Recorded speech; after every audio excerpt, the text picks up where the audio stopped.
Assalamualaikum warahmatullahi wabarakatuh.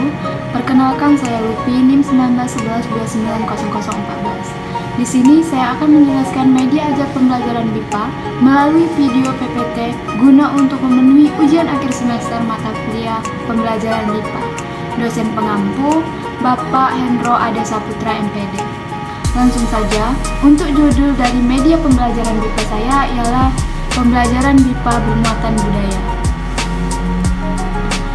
Yang pertama itu ada metodologi penelitian. Penelitian ini dilakukan di Fakultas Bahasa dan Seni Universitas Negeri Medan yang bertempat di Jalan William Iskandar PSV Kenangan Baru, Kecamatan Percut Situan, Kabupaten Belaili, Serdang, Sumatera Utara. Adapun populasi dalam penelitian ini adalah seluruh siswa mata kuliah pengembangan bahan ajar BIPA di Universitas Negeri Medan yang berjumlah 111 orang. Untuk lebih jelasnya, dideskripsikan pada tabel berikut ini. Adapun sampel dalam penelitian ini hanya menunjuk atau mewakili kelas mana yang akan menjadi kelas eksperimen dan kelas kontrol.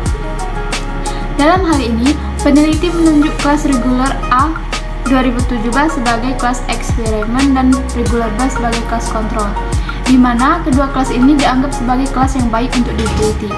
Teknik pengumpulan data pada penelitian pengembangan ini adalah angket atau kuesioner. Angket atau kuesioner digunakan untuk memperoleh data validitas. Instrumen penelitian yang dikembangkan untuk pengumpulan data dalam penelitian ini adalah instrumen validasi.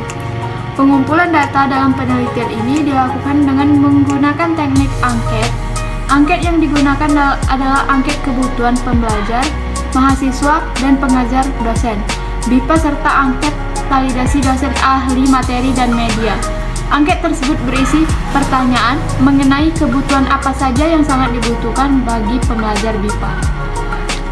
Yang kedua, hasil penelitian pembelajaran BIPA bermuatan budaya. Adapun hasil dari penelitian ini yaitu mengenai pendeskripsian awal pengembangan bahan ajar bermuatan budaya Sumatera Utara dengan bantuan media audio visual bagi pembelajar BIPA pada tingkat permula. Yang pertama ada pendefinisian atau define. Tahap awal penelitian ini dilaksanakan dan diawali dengan tahap menganalisis kurikulum dan menganalisis indikator keberhasilan berdasarkan kurikulum BIPA. Yang kedua, perancangan atau desain. Setelah melaksanakan tahap analisis atau pendefinisian atau define, tahap selanjutnya adalah perancangan bahan ajar BIPA berbantuan media audiovisual berbasis kearifan lokal Sumatera Utara yang akan digunakan dengan bahan ajar pembelajaran BIPA. Yang ketiga, pengembangan. Setelah dilaksanakannya tahap perancangan, maka tahap selanjutnya yang dilaksanakan adalah tahap produksi, yaitu proses syuting dan pengembangan audiovisual. Dengan kondisi pada masa pandemi saat ini, tahap rekaman suara atau proses syuting dilaksanakan secara daring ataupun jarak jauh. D. Penyebaran. Tahap yang saat ini masih dijalankan yaitu tahap penyebaran produk kepada para pembelajar BIPA guna menentukan tingkat keberhasilan produk yang telah dihasilkan. Sekitar 10 produk yang telah dihasilkan sedang diuji coba untuk mengukur apakah ke-10 produk tersebut sudah layak diedarkan secara meluas atau perlu lagi dilaksanakannya tindakan revisi kembali pada beberapa bagian yang memungkinkan. C. Bahan ajar BIPA.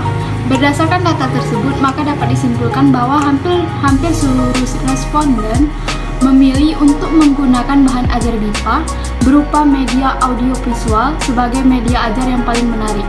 Saat diberikan pertanyaan ataupun alasan mengapa mereka memilih menggunakan bahan ajar dengan media audiovisual tersebut, mereka memberikan pendapat bahwa dengan menggunakan audiovisual sebagai media ajar, maka akan melatih kemampuan menyimak dan berbicara mereka.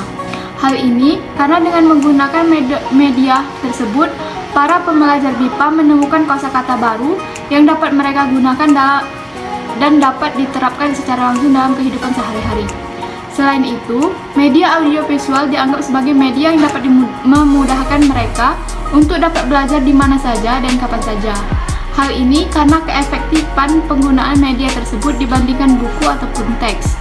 Mereka merasa tidak perlu lagi merasa repot untuk membawa buku pembelajaran mereka ketika ingin belajar, melainkan hanya tinggal menggunakan gawai untuk belajar dan menghemat waktu mereka saat hendak mempelajari bahasa Indonesia. Baiklah, itulah penjelasan dari video PPT media pembelajaran BIPA saya. Kalau ada salah kata saya mohon maaf. Wabillahi taufiq wal hidayah. Wassalamualaikum warahmatullahi wabarakatuh.